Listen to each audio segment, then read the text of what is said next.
네, 자, 요번에는 이제 B형의 문제들을 좀 다뤄볼 텐데, B형의 문제들이 총 4개라서 좀, 양이 많고, 그 다음에 지금 한 1시간 정도 해서 이렇게 다 마무리를 하려고 하니까, 제일 중요하게 우리가 시간을 많이 써야 될 건 B형의 8번이에요. 그래서 2번하고 3번은 좀 간단하게 그 내용을 살펴보고, 그 다음에 뭐 상세한 내용 설명은 다른 방식으로 그렇게 영상을 만들어서 올려놓도록 하겠습니다. 자, 여기서 이제 한번 보시면 2번 같은 경우, B형의 2번 같은 경우는 요거는 이제 그 토니 모리슨이라는 그 노벨상 수상 작가의 그 빌러브드라는 소설인데, 그 소설의 이제 전체적인 줄거리라든가 이런 것은 아마 인터넷에 찾아보시면 여러분들이 비교적 쉽게 소상하게 알 수 있을 거고, 내용은 굉장히 좀 가슴 아픈 이야기, 비극적인 이야기고, 근데 여기서 지문에서만 우리가 보면 할리라는 인물이 나오죠. 미스터 가너는 이제 노예 주인이에요. 예전에 남북 전쟁 전에 노예 주인을 이야기하고, 할리는 이제 그 흑인 노예인데 남자고, 그 다음에 여기 보면 쉬라고 나오는 게 이 할리의 어머니예요. 그래서 요 할리의 어머니가 나중에 이제 제니라는 이름으로 나오게 되는데, 원래는 뭐 본명은 제니지만 이 소설 속에서는 베이비 석스라고 해서 별명으로 또 나오기도 해요. 근데 요건 이제 간단하게 이 앞부분만 우리가 본다면, 사실은 이 쉬라고 이야기한 그 어머니가 여기서 보면은 이제 60 year old 60 odd year old slave woman 이렇게 나와 있어요. 그러니까 자기가 나이가 60이 넘어서 노예인데, 노예 여자면서 이제 노예인데, 이제 할리라는 아들이 그 어머니를 어떻게 해서든지 자유의 땅으로 보내주고 싶은 거죠.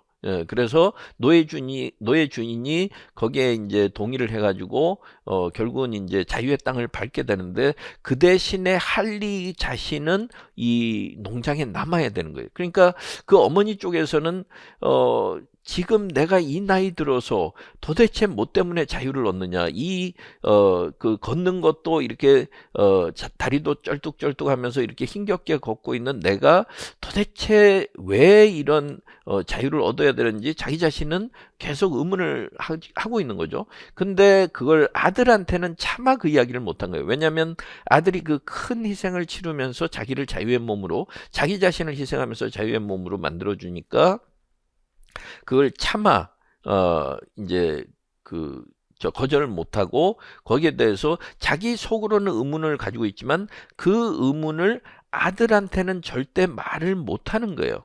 이 부분도 상당히 중요한 부분입니다. 그래서 나중에 이제 예를 들어서 그 카멘터리에 있는 빈칸에 답을 선택을 할 때 그게 이제 상당히 논란의 여지가 있는 부분이라서 제가 이 부분을 다시 한번 환기시켜 드리는 거고요. 한번 생각을 해보시고 그 다음에 한번 보시면, 그래서 나중에 이제 이 땅에 이제 발을 디디고 나서 자기 아들 할리도 한 번도 이렇게 자유의 그 맛을 느끼지 못했는데, 왜 내가 이 나이 들어서 그 자유의 몸이 돼야 된다고 아들이 그렇게 강력하게 권고했는지, 그걸 이제 자기가 깨닫고 나서 너무나 자유의 그 기쁨이 자유를 느낀 것이 새로운 진짜 뭔가 새롭게 태어난 느낌이기도 했지만, 한편으로는 그걸 알고 있는 아들이 혹시 탈출을 시도할지도 모른다라는 그런 두려움에 쌓이게 된 거죠. 왜냐하면 그 당시에는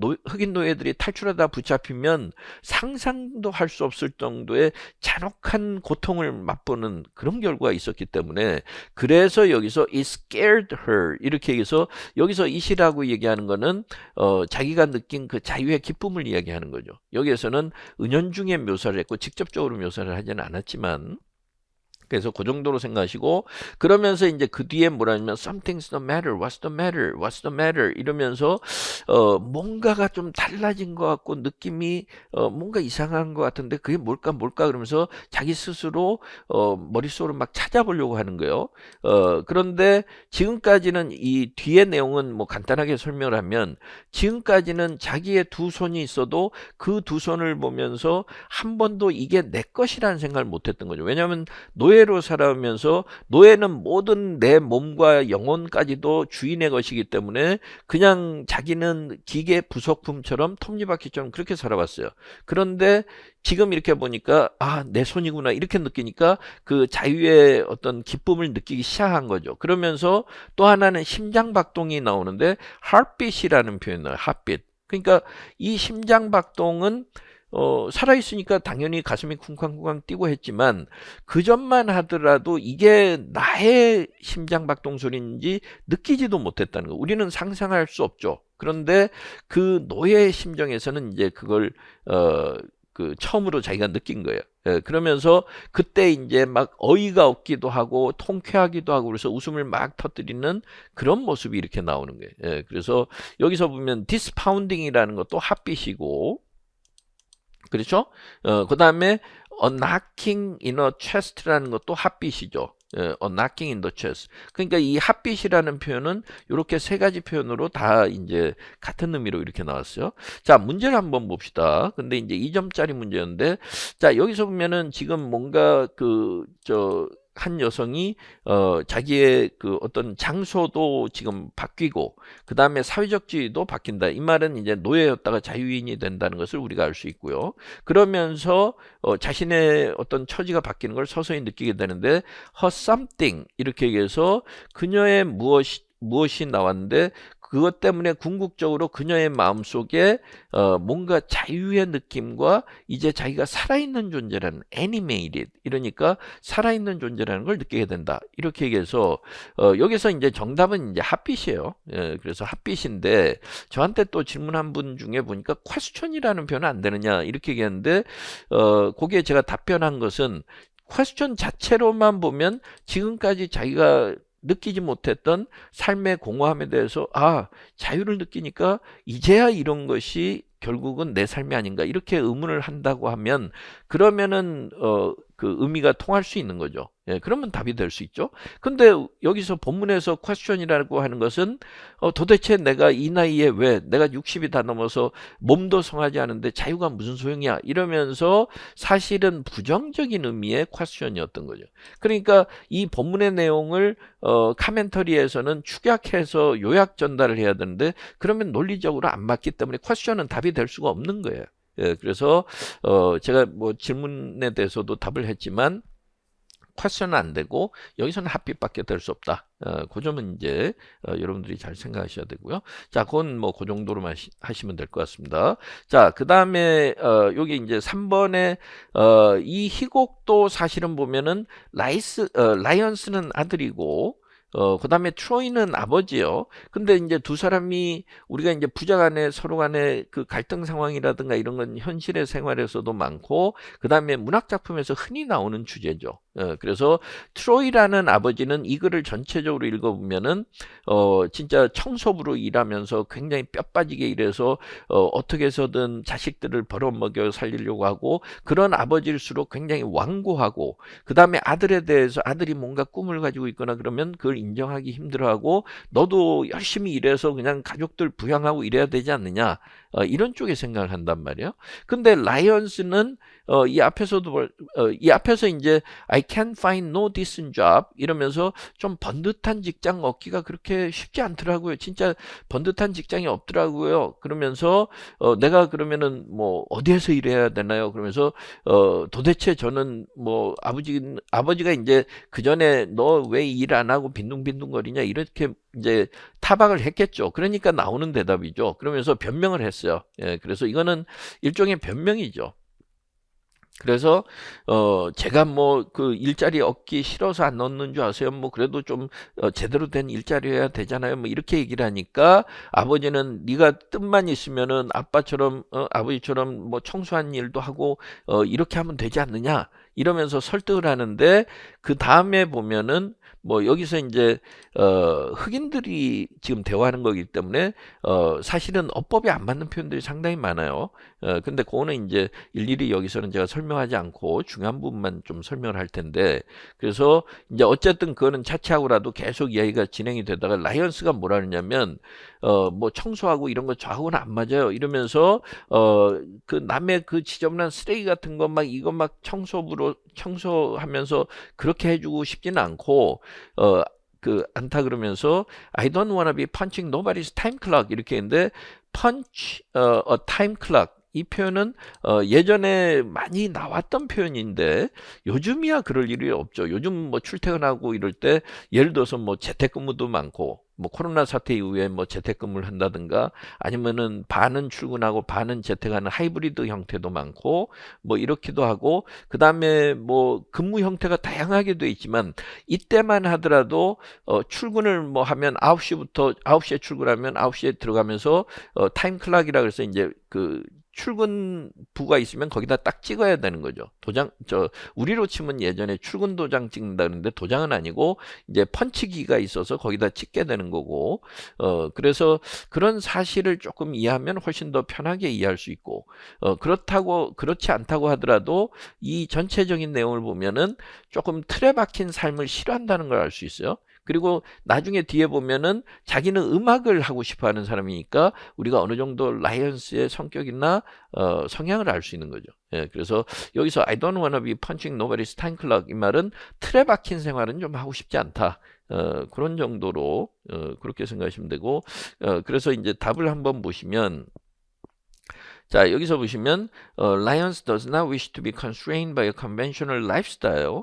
그러니까 일반적으로 이렇게 틀에 박힌 삶에 구속받고 싶어 하지 않는다. 그리고 그 특징은 이제 전통적인 시간 저 일 같은 경우는 뭔가 시간이 정해져 있다든가 딱 시키는 대로 해야 된다든가 그런데 이제 얽매이지 않는다 이 말이죠. 그러니까 그렇게 해서 the rigidity of a traditional job이라는 표현은 아까 punching nobody's time clock을 은유적으로 이야기한 걸 이제 그렇게 옮긴 것이라고 보시면 되고요. 아니면은 a traditional job with daily routines and fixed hours 이렇게 얘기하면 매일 다람쥐 쳇바퀴 도는 것처럼 일하는 것이죠. 예, 그래서 그런 표현을 쓰셔도 되고 아니면 제일 쉽게 이야기하면 the underlying part signifies Lion's disapproval of a boring job 재미없고 따분한 일 이렇고 그걸 싫어한다는 걸 보여주고 그 다음에 이제 뭐 fixed hours and daily routines 이런 표현을 좀 넣어서 이제 보충을 해줘도 되는 거죠. 예, 그래서 이제 그렇게 보시면 되고, 그 다음에 뭐 빈칸에 들어가야 될 거는 뭐 워낙 여기서는 쉬워서, 그래서 아버지가 자꾸 일하라 그러니까 라이언스는 자기는 이것이 자기 인생에서 꼭 없어서는 안 될 것이다. 이런데 여기서는 이제 뮤직이 들어가면 되는 거고요. 그래서 요 두 문제는 크게 어려운 내용은 아니었습니다. 지금 제일 문제가 되는 게 이제 B8번인데 B8번 여기 한번 일단 내용을 보시고 뭐 답은 조금 이따 나중에 보시도록 하고요. B8번에서 왜 어려운지를 우리가 일단 알아야 돼요. 여기 B8번이죠. 예, 거기다 올려놓고 보면 제가 조금 물을 마시고 하도록 하겠습니다.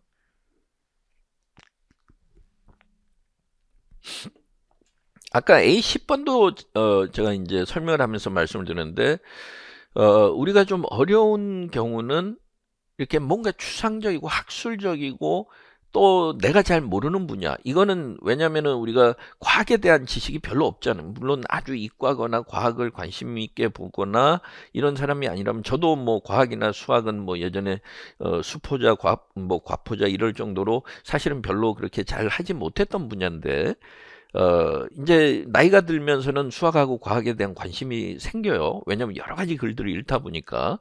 그러니까 우리가 이제 공부를 하는 게 무슨 시험을 앞두고 시험 준비를 하고 이러다 보면 재미가 없어지는 거죠. 그러니까 그거보다는 평상시에 좀 다양하게 책도 읽고 관심도 가지고 그래서 자기의 지식이 넓어지면 사실은 이런 글을 읽기도 비교적 쉬워지는 거예요. 예, 그래서 뭐 조금 이제 한가한 시간이 된다면 그러면은 여러분들이 뭐 다양한 분야의 책도 많이 읽고 영어로 된 글도 읽어야 되지만 또 한글로 된 우리 책들도 많이 읽고 이런 것들이 풍성하게 밑바탕에 지식이 깔리면 나중에 영어 공부할 때도 훨씬 더 편해지는 거고 시험의 합격률도 높일 수 있어요.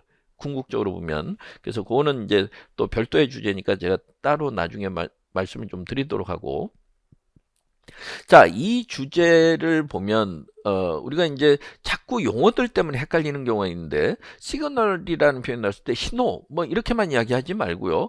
요 앞에서는 시그널이라는 것이 어떤 특성이 있는지를 설명해 주는 거예요. 예, 그래서 단어 수가 374단어니까 뭐 그렇게는 짧지는 않은데 일단 요 앞부분에는 크게 어려움이 없어요. 여러분들이 어려움을 느낀 건 이제 뒷부분이에요. 두 번째 패러그램인데 자, 이 앞부분은 간단하게 설명하면은 우리가 시그널이라는 게 있죠. 그러니까 시그널이라는 건 예를 들어서 우리 인간도 마찬가지인데 태어나서 아이가 말을 못하고 말도 시그널이고 말을 못하면 엄마 배고파 하는 걸 뭐 울음소리로 내면 엄마가 딱 알아차리고 아 얘가 배고프구나 그래서 뭐 젖을 준다든가 우유를 먹인다든가 이렇게 하는 거죠. 바로 그런 상황을 생각하시면 돼요. 시그널을 어렵게 생각하지 마세요. 뭐 단어는 여러 가지 썼지만 그래서 시그널이라는 개념이 나오고 시그널은 또 시그널러가 있고 그러니까 여기서 보면은 시그널러는 시그널을 보내는 그 존재가 되는 거죠. 그러니까 여기서는 이제 동물들의 의사소통에 관한 건데 사람의 아까 어린아이도 시그널러가 되고 엄마도 시그널러가 될 수가 있고 반대로 또 리시버가 있겠죠.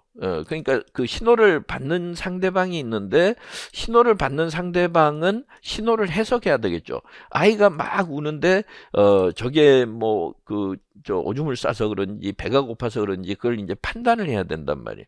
그러니까 이제 동물 그 과학자들이나 진화론자들은 동물들 간의 신호를 보내는 것을 on arms race between manipulators and mind readers 이렇게 요 앞부분에서는 요 부분을 좀 잘 생각하시면 돼요. 그래서 암스 레이스라는 거는 예전에 이제 미소 양국이 막 핵무기를 얼마나 누가 더 가지냐 막 그 경쟁이었지만 우리가 이제 치열한 수싸움, 눈치 싸움, 눈치 보기 그러면서 서로 간에 내가 조금 더 머리를 쓰려고 하고 그러면 이제 우리가 암스 레이스라고 얘기할 수 있는 거죠. 그러니까 신호를 보낸 쪽은 내가 신호를 보내면서 저 상대방이 내가 원하는 대로 좀 해줬으면 좋겠다. 이렇게 되니까 머니플레이터라고도 하고 그 다음에 신호를 받는 쪽에서는 아 제가 보낸 신호가 이 신호인가 이제 마음을 읽어야 되죠. 그러니까 마인드 리더라고 하는데 이 본문에서는 계속 시그널러하고 리시버라는 표현으로 나와요. 예, 그래서 그건 먼저 보실 필요가 있고 그 다음에 이제 시그널을 보내는 쪽에서는 자기만 알고 있는 정보를 상대방한테 보내는 거죠. 그 다음에 상대방 받는 쪽에서는 예를 들어서 거기에 따라서 아 제가 나한테 이런 A라는 신호를 보냈으니까 나는 B라는 행동을 하겠다 이렇게 그 반응을 보이겠죠. 그러니까 여러 행동 기준 중에서 이제 하나씩 보여주는 거고 그 다음에 the benefit 이렇게 얘기해서 그러면은 내가 이득을 받느냐 마느냐 또 반대는 손해를 보느냐 코스트가 되는데 코스트는 마이너스고 베니핏은 플러스라고 보면 내가 이득 받느냐 여부를 결정하는 거는 결국은 뭐예요? 둘의 행동이라는 거죠. 그렇죠? 그러니까 신호를 보낸 쪽도 이기고 도움을 얻고 신호를 받는 쪽도 도움이 되는 게 윈윈 하는 거죠. 그게 가장 최상이 되겠죠. 예, 그래서 이제 어쨌든 그 행동에 따라서 결정된다 그랬고 그 다음에 여기서 보면은 뭐 시그널은 여러 가지 형태가 될 수가 있어요. 예, 그리고 우리가 시그널을 보낸다 그러면은 적들에게만 무슨 혹은 저 친구한테만 보내는 게 아니라 여기서 보면은 resources requirements to parents 이렇게 얘기해서 부모들한테 resource requirements는 예를 들어서 어린애 같으면 배고파요 이러면 resource requirement죠. 그렇죠?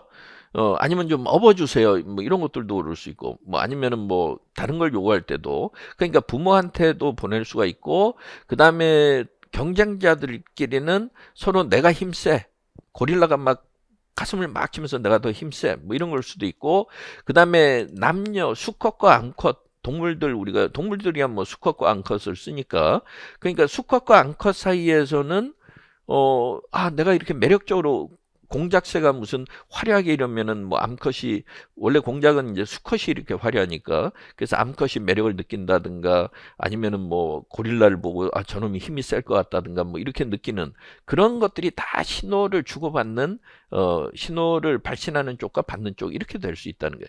그러니까 이 첫 번째 패러그래프는 읽어봤을 때 그건 말은 좀 길고 복잡하게 해놨지만 그래 그건 수긍이 간다는 거죠. 예, 그래서 신호를 보내고 신호를 받는데 거기에서는 행동들을 서로 결정하고 그 다음에 그 서로 이득을 볼 수도 있고 손해를 볼 수 있다. 여기까지는 나왔어요.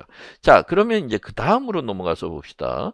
자, 여기서 보면 이제 a central tenet of signaling theory 이렇게 이야기를 했는데 시그널링 티어리라는 게 이제 앞에 이 관련 내용이겠죠. 예, 그래서 동물들의 의사소통에서 시그널을 보내는 그 이론에 있어서 가장 핵심이 되는 내용은 바로 뭐냐면 At evolutionary equilibrium 이렇게 얘기했는데 조금 생소한 느낌이 들어요. 그렇죠? 우리가 무슨 과학을 전공하는 것도 아니고 죄송합니다. 여기 조금 놓쳐져서 그런데 이게 좀 잘 안 되는데 어쨌든 여기서 보면은 evolutionary equilibrium 이렇게 해서 그럼 evolution이라는 건 진화고 진화한다는 거는 우리가 잘 알고 있는 것처럼 그 뭔가 우세한 형질이 계속해서 이제 우세하니까 계속 오래 살아남고 오래 살아남아서 유전자로 이제 정착이 되는 거죠. 그 과정을 우리가 에볼루션이라 그러고 이퀄리브리엄이라 그러면 이퀄리브리엄이라는 건 기본적으로 평형 상태가 되는 거죠. 그러니까 어느 한 놈은 이득을 보고 어느 한 놈은 손해를 보면 이퀄리브리엄이 안 되는 거고 둘 다 이득을 보거나 둘 다 손해가 되면 그것도 이퀄리브리엄이라고 할 수 있겠죠. 그러니까 에볼루셔너리 이퀄리브리엄이라는 거는 그 샌더 혹은 시그널러하고 그 다음에 리시버가 서로 윈윈 서로 이익을 보는 단계란 말이에요. 그러니까 이익을 보는 단계가 되면 이 평형 상태, 진화론적인 평형 상태, 진화론적으로 이제 안정적인 상태라고 보셔도 되고 안정적인 상태가 되면 그럼 both signalers and receivers must benefit from 이래서 둘 다 그 이득이 있어야 되는 거죠. 정보를 교환해서 이득이 있어야 되는데 the exchange of information 이렇게 얘기해서 정보를 교환한다는 건 뭐예요? 시그널러가 시그널을 보내고 그 다음에 리시버가 받아들이는 거죠. 그러니까 예를 들어서 뭐 엄마하고 아이가 있으면 뭐 그 간에도 그렇고 엄마도 만족하고 아이도 만족하고 이렇게 되면 되는 거예요. 그죠? 그게 가장 핵심적인 내용이에요.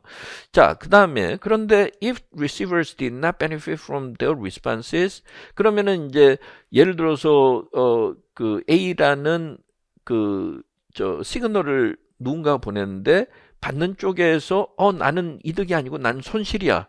나는 손해봤어. 이렇게 되면 그러면은 어떻게 되겠어요? 손실을 봤다 그러면 selection 이 말은 natural selection이죠. 우리가 이제 자연 선택설 진화론에서 자연 선택설인데 진화론의 자연 선택설에 따라서 어떻게 될 가능성이 높아요? would는 이제 가정의 의미니까 selection would favor 요걸 앞에서부터 처리하라는 거예요. 그럼 이야기가 편하죠. 자연 선택설에 따라서 뭐가 유리해지는 거야? Receivers that ignore the signal. 그죠? 그걸 무시하는 그 리시버들이 오히려 득이 되는 거죠. 예, 그래서 제가 뭐라고 했는데 내가 딱 보니까 나한테는 득이 안 됐어요. 손실이었어요. 그러면은 그 신호를 무시하는 게 나한테 도움이 된다는 거죠. 그러면 그걸 알기 때문에 계속해서 자연 선택설에 따라서 이제 그 이 무시하는 쪽이 유리한 쪽이 되는 거죠. 그러니까 예를 들어서 어떤 개체수가 1000마리인 어떤 새가 있다. 근데 그 새가 있으면은 처음에는 그 다른 쪽에서 누군가 신호를 줬을 때 그걸 진짜로 믿고 이렇게 따라왔더니만 손해를 계속 보는 거예요. 그럼 손해를 보면은 제 거는 제끼는 게 낫겠구나. 이그노 하는 게 낫겠구나. 이렇게 생각할 수밖에 없죠. 그럼 그게 이제 우세 형질이 되는 거죠. 자, 그 다음에 this requirement implies that 이렇게 얘기해서 여기서 이제 this requirement라는 표현이 나는데 require는 반드시 뭘 해야 된다는 거죠. 그러면 여기서 this requirement가 가리키는 것이 무엇인지를 여기서는 이제 우리가 생각을 해야 되는데 파란색으로 할까요?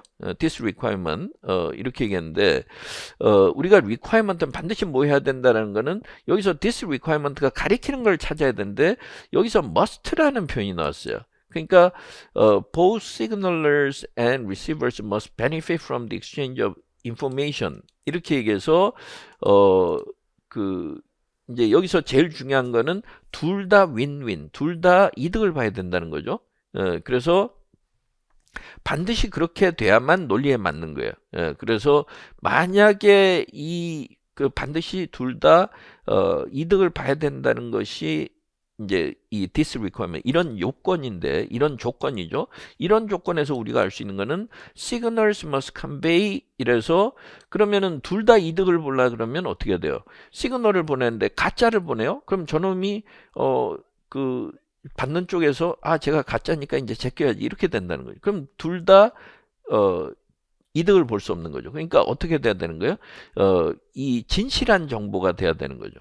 그러니까 true information이나 real information이나 honest information이 돼야 되는데 결론적으로 보면 맨 뒤에 있긴 하지만 여기서 보면은 이제 reliable이라는 표현이 맨 뒤가 아니라 이제 그 reliable information이라는 표현이 중간에 나오는데 거기에 맞춰서 여기서는 이제 결과적으로 보면 이제 reliable information이에요. 그러니까 믿을 만한 정보, honest information, honest가 없기 때문에 여기서는 reliable information 이렇게 되는 거고 그래서 진실한 정보를 줘야 된다. 이게 가장 기본적인 논리죠. 가장 기본적인 논리요.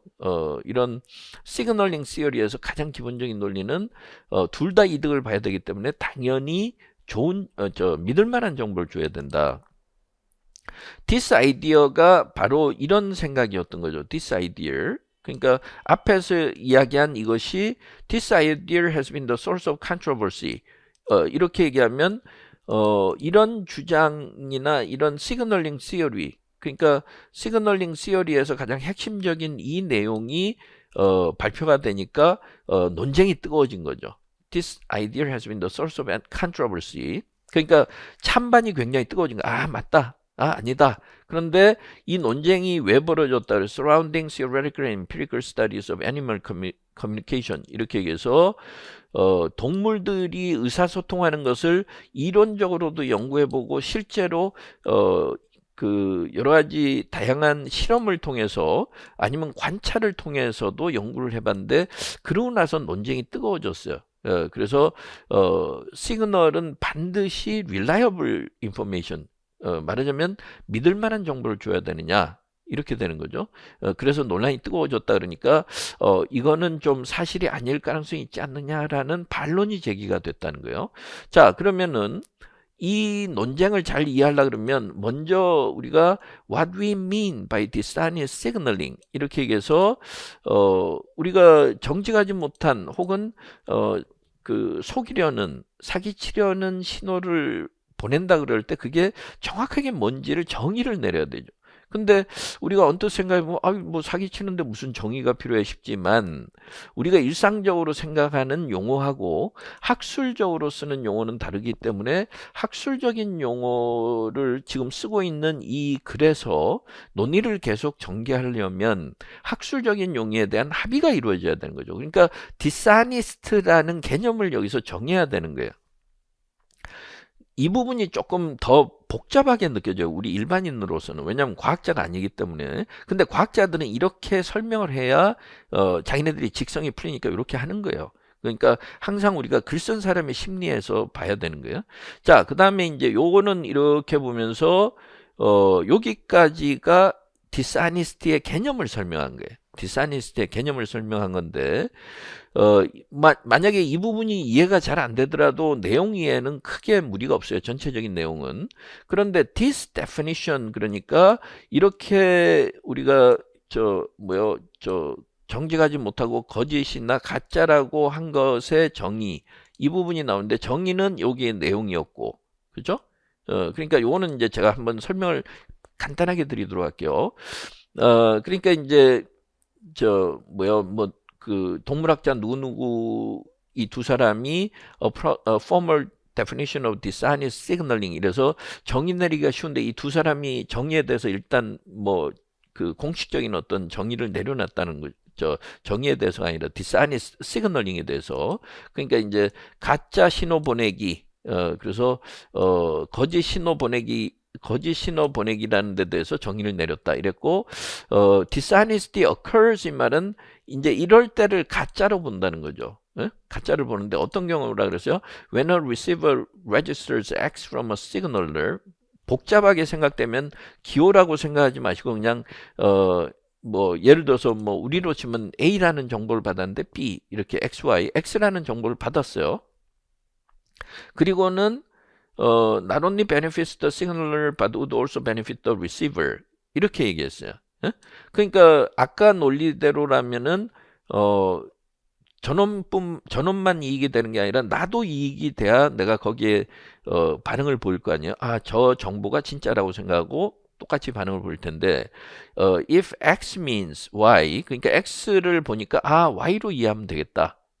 근데 이제 우리가 헷갈리는 게 X하고 Y가 다르니까 뭐 아주 다른 걸로 생각하기가 쉬운데 시그널을 보낸 쪽에서는 X인데 같은 X라도 받는 쪽에서는 아, 저 X하고 똑같은 건 아니죠. 아, 저런 취지구나. 그래서 Y로 받는다는 거예요.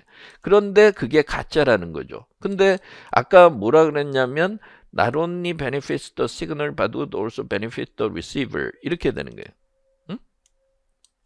이게 먼저 있었어요. 그러니까 이때까지는 허위 정보인지를 몰라요. 리시버 받는 쪽에서는 이제 모르는데 이렇게 된단 말이에요. 그 다음에 in other words, 뭐 조금 더 쉽게 설명하려고 설명했는데 이 글에서는 더 쉽지가 않아요. 뭐 보통은 더 쉽게 설명하는데 in other words, dishonest communication occurs 이렇게 얘기해서 그러면은 이제 가짜로 소통하는 현상이 발생하는데 그게 어떤 경우라 그랬어요? 시그널하고 the signaler's ability or need 이래서 신호를 보낸 쪽에서 자기가 할 수 있는 거하고 자기가 필요로 하는 것하고 분리가 될 때 그렇다.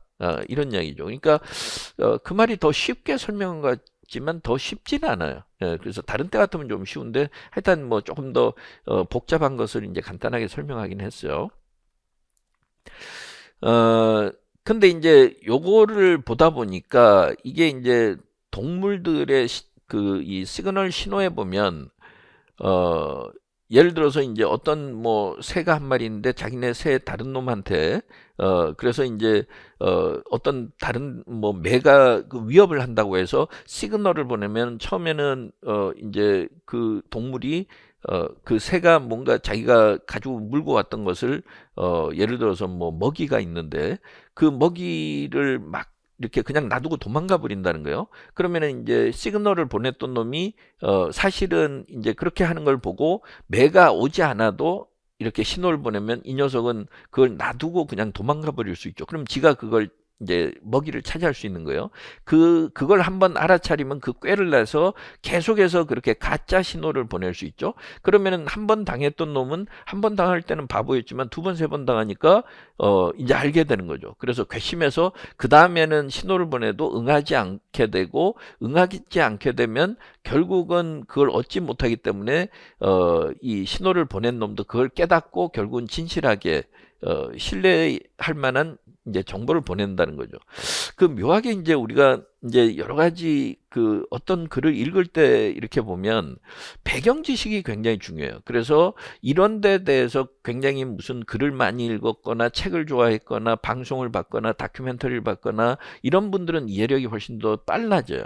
그래서 마침 저도 우연히 이제 뭐 우리가 유튜브에서 여러 가지 재밌는 방송들이 꽤 있는데 그 매불쇼라는 게 있어요. 그래서 그 매불쇼라는 게 오후에 하는데 저도 즐겨보는데 뭐 바로 보지는 못하고 나중에 이렇게 유튜브에 올려 있는 걸 보고 뭐 이런데 거기 보면 이제 최욱이라는 진행자가 있고 그다음에 그 사람이 이제 예를 들어서 뭐 정치적인 이야기도 하고 외교 이야기도 하고 뭐 과학 이야기도 하고 물론 전문가들 모아서 하는데 며칠 전에 흥미로운 그런 내용이 한번 나온 적이 있었어요. 거기 보면은 까마귀하고 미어캣 이야기가 나오는데 까마귀가 이제 미어캣들이 막 이렇게 뭐 먹을 걸 가져왔다가 그 다음에 자기 굴로 돌아가고 그러는데 매가 날아든다든가 그러면 까마귀가 이제 신호를 보낸다는 거죠. 깍깍 울면 이제 그런 그 까마귀가 항상 그런 건 아니고 이제 날씨가 춥거나 그래서 지가 먹이가 없을 때 그런다는 건데, 그러면 이제 까마귀가 깍깍 울면은 이제 미어캣은 처음에는 그게 매가 온다는 신호를 알고는 막 자기가 잔뜩 뭐 먹이 들고 왔다가 그걸 딱 놔두고는 굴로 들어간다는 거예요. 그럼 굴로 들어가는 게 서로 간에 그 베니핏이 있는 거죠. 왜냐면 서로 신호를 주고받았는데 그게 reliable information이었고, 까마귀는 그 경고를 해주었고, 그 다음에 이제 경고를 해주고 들어간 미어캣은 살았는데, 까마귀는 이제 그러고 나서 남기고 간 음식을 먹는다는 거죠. 그러니까 둘 다 윈윈이었고, 그것이 이제 그 말하자면 이득이었는데, 그걸 이제 딱 느끼고 까마귀가 이제 계속 일부러 그 깍깍 신호를 또 보내는 거예요. 근데 미어캣이 뭐 바보도 아니고 한두 번 당하다 보니까 이게 까마귀가 자꾸 자기네 걸 낚아채 간다는 걸 알게 되는 거죠. 그러면 그 신호를 이제 무시하게 되는 거고, 그럼 신호를 무시하면은 나중에 이렇게 보면은 결국은 까마귀가 자기 그 신호가 안 먹혀 들어간다는 걸 알게 되고, 그러면 이제 또 그렇지 않게 돼서 나중에 그 실제로 필요한 때만 한다. 그렇게 해서 그게 이제 자연의 이치로 이제 돌아간다는 거죠. 예, 그래서 조금 이제 제가 정확하게 그때 이야기를 옮겼는지 모르지만 그런 내용을 제가 좀 본 기억이 있어서 그렇기 때문에 그 부분을 대입해서 보더라도 여기서는 이해를 우리가 할 수 있는 거예요. 자, 뭐 어쨌든 이제 그런 상황을 우리가 그래서 눈으로만 봐서 잘 이해가 안 될 때는 항상 뭔가 기준을 가지고 그 구체적인 사례를 머리에 떠올리면 훨씬 여러분들이 이해하기가 쉬워요. 예, 자, 일단 그렇게 됐어요.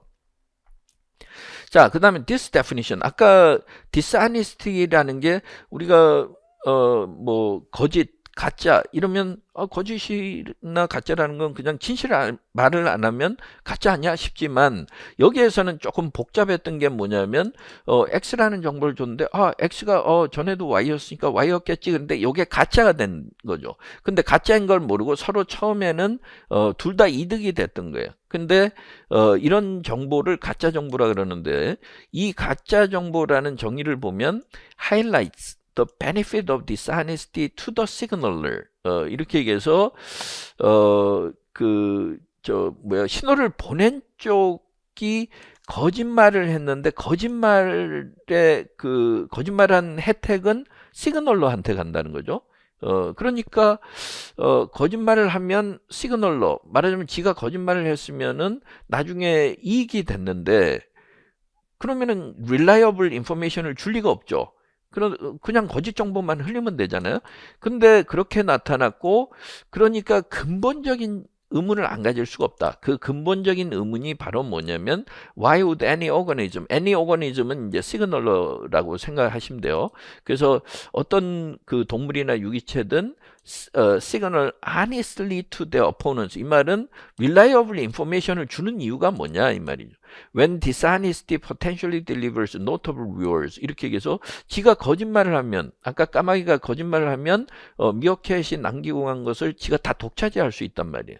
그런데 왜 그걸 이제 그 믿을 수 있는 정보를 줄 수밖에 없느냐, 이런 의문이 안 생길 수가 없는 거죠. 응? 자, 그 다음에는 이제 그걸 구체적으로 설명하는데, if a weak individual signaled as if it was strong, 그쵸?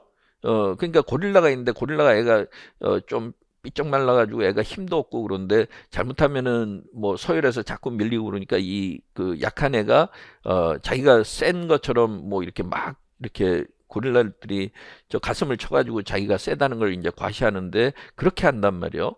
그러면은 이 원래는 약한 놈이 있는데 그 밖에 또 다른 약한 놈들이 있겠죠. 그러면은 약한 애들이 자기네들이 가지고 있는 먹을 거를 그냥 내놓을 거 아니에요. 예, 그리고 또 강한 놈들도 조금 미심쩍다 이런 놈들은 쫄아가지고 또 이렇게 또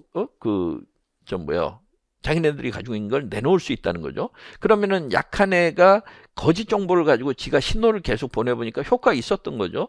자, 이렇게 한번 통하고 나면 그러면은 이 가짜로, 힘이 없는 놈이 가짜로 자기가 힘센 척 했던 놈의 유전자가 그러면은 이제 그 집단 내에서 퍼져나가겠죠. 왜냐하면 유전의 법칙에 따라서 이게 내추럴 셀렉션, 자연 선택설의 논리에 따라서 통하니까 계속 그런 쪽으로 행동을 할 거란 말이요.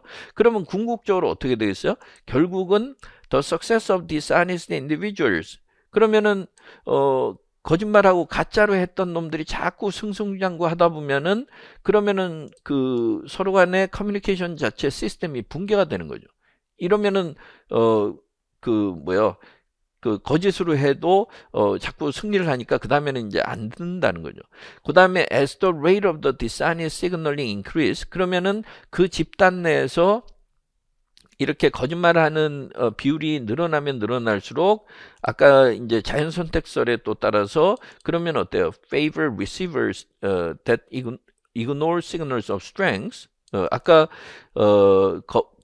고릴라가 아무리 지 가슴을 막 쾅쾅 치면서 지가 세다 그래도 그걸 무시하는 놈들이 있을 거고 그걸 그대로 쟤 진짜 세구나 이렇게 생각하는 놈이 있을 텐데 어느 쪽이 유리해지는 거야? 세구나 하고 생각하는 것보다 무시해버리는 놈들이 별거 아니네 그러면서 이제 결국은 자기한테 이득이 오게 되는 거죠.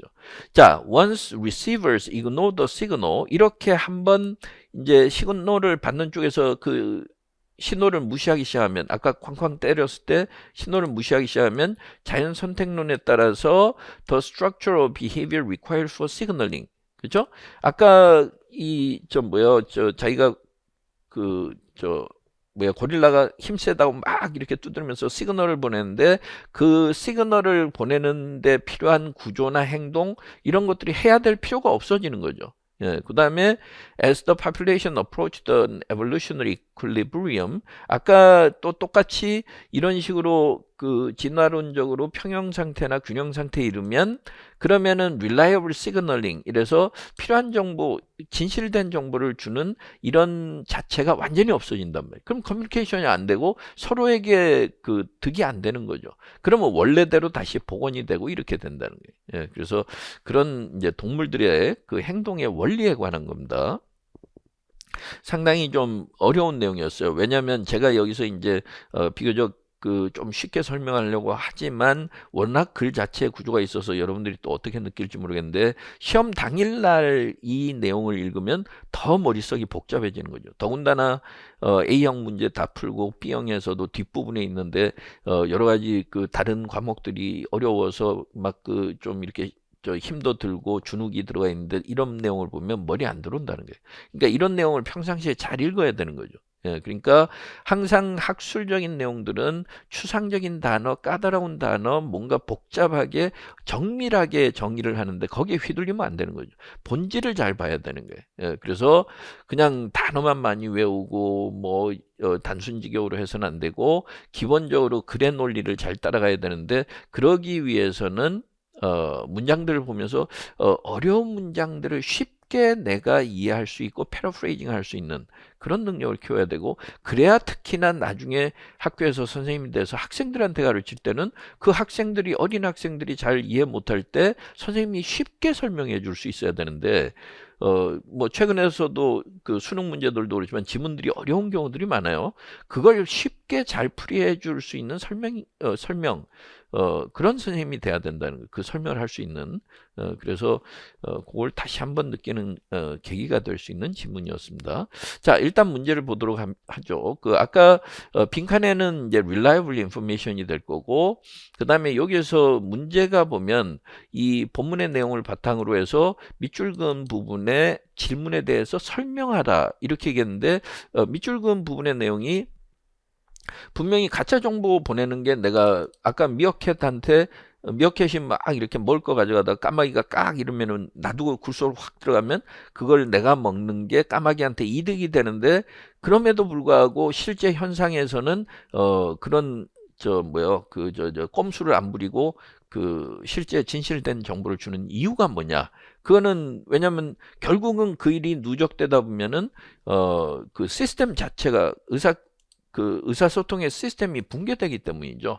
예, 그래서 그런 점을 넣어 놓으시면 되는데, if a signal does not provide reliable information, 이래서 만약에 믿을 만한 정보를 주지 않으면 그 믿을 만한 정보를 주지 않기 때문에 그 evolutionary stability of communication, 이래서 동물들 간의 진화론적인 어떤 그 의사소통의 그 안정성이 해쳐지고 결국은 시그널을 보낸 쪽에서도 손해를 보기 때문이죠. 예, 그래서 이제 그런 식으로 보시면 되고요. 자, 이 4번이, 저 4번이 아니라 B8번이 제일 어려운, 그런 내용이었습니다. 그래서, 상당히 주의를 요했던, 내용이었고요. 자, 그 다음에, 마지막 부분을 볼 텐데, 요거는 이제 B9인데, 내용 자체는 크게 어렵지 않아요. 그러니까 전체적으로 이렇게 보시면, 우리가 예전에 아날로그 사진이라든가 이런 것과 비교해 봤을 때, 디지털 사진, 여기서는 뭐 디지털 레프리젠테이션이라 그래서 처음에 빨리 이걸 쉽게 이해하는 게 중요하다 그랬죠. 예, 그러니까 디지털 사진 같은 것이 있는데, 디지털 사진에 대해서, 우리가 디지털 사진의 특징은 픽셀 단위로 돼 있고, 픽셀 단위는 보통은 0과 1의 디지털 정보로 돼 있죠. 그러니까 일반적인 아날로그 사진하고는 달리 장점이 두 가지가 여기 그 언급이 나왔어요. 그러니까 장점 중에 하나는 정보가 소실되지 않기 때문에 아무리 시간이 흘러도, 물론 이제 영구적으로 완벽한 건 아니지만 아무리 시간이 흘러도 그 디지털 정보, 디지털 사진의 화질과 화질이 떨어지지 않고, 그리고 또 하나는 다른 사람들한테 얼마든지 전송할 수 있다.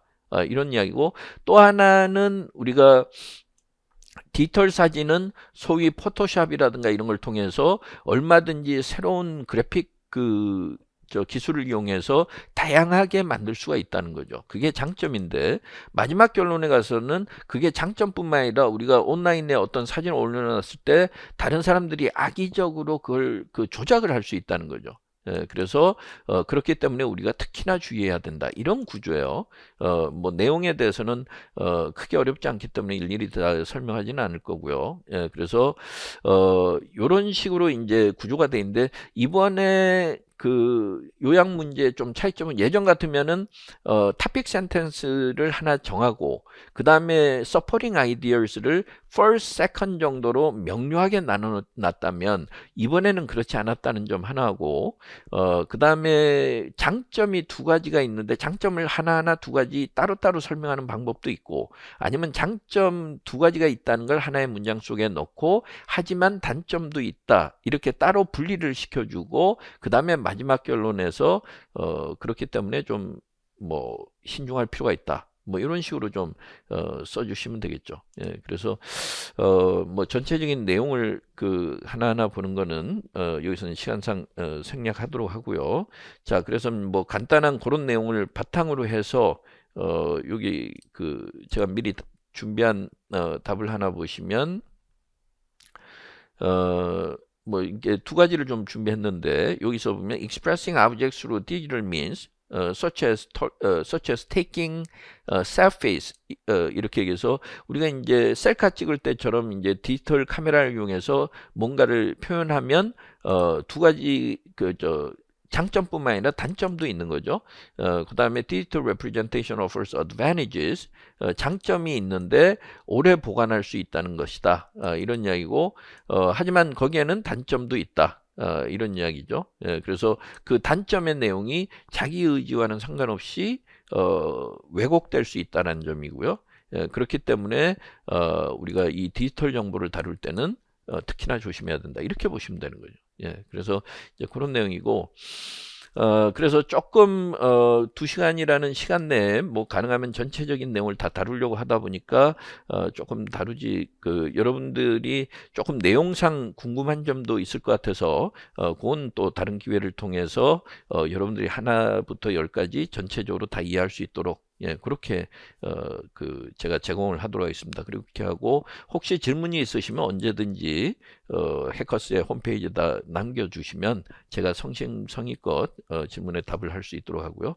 자, 마지막으로 좀 말씀드리면, 제가 첫 번째 아까도 말씀을 드렸지만 우리가 시험이라는 것이 굉장히 소중하긴 하지만 그 시험에 대해서 마치 시험 하나 때문에 모든 그 인생이 바뀌는 것처럼 이렇게 생각하는 것은 굉장히 부담스럽기도 하고 또 그게 썩 바람직한 것도 아니죠. 예, 그래서 최근에 특히나 제가 이코노미스트에서 기사를 하나 읽어보니까 이제 실험을 해봤는데 우리가 시험 때가 되면 굉장히 긴장을 하는데 긴장하고 떨리는데 그리고 나서 시험이 성적이 좀 생각만큼 안 나오면 단지 그날 당일의 컨디션 때문으로 생각하는데 그거보다는 시험을 앞두고 몇 주 전부터 불안감이 있기 때문에 그 불안감이 있다 보면 아무래도 공부에 집중하지 못하고 또 시험이 이 하나로 내 인생에서 굉장히 중요한 문제라고 생각하면 그럴수록에 또 잘 그 자기의 실력을 발휘하지 못한다 그래요.